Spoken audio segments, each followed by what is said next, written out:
Things I didn't know until I started working in the emergency department, part 5.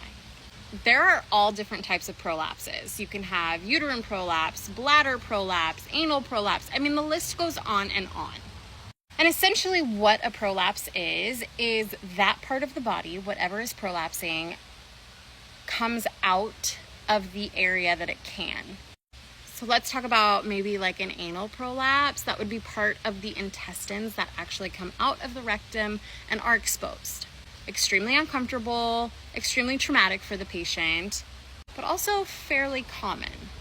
I'm going to tell you a story about the first time I ever saw a prolapse. It was about a patient that had an anal prolapse, and there was a huge amount of intestine that was coming out of this patient's rectum. In my mind, as a brand new nurse at the time, this was years ago, I immediately thought, like, let's rush this person to surgery. Right? In my mind, there is no other way to fix this except for literally in the OR. To be honest, as a nurse, for the first time seeing it, it's a little traumatic.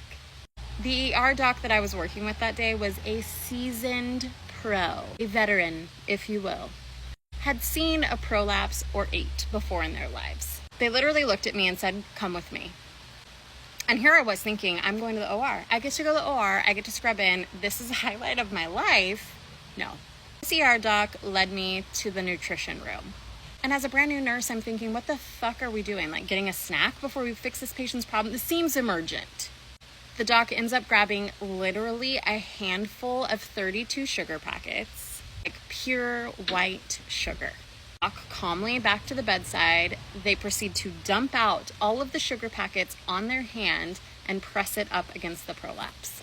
When I tell you that prolapse was gone in 13.2 seconds and the patient was discharged in all of 15 minutes, I have never been more blindsided in my life.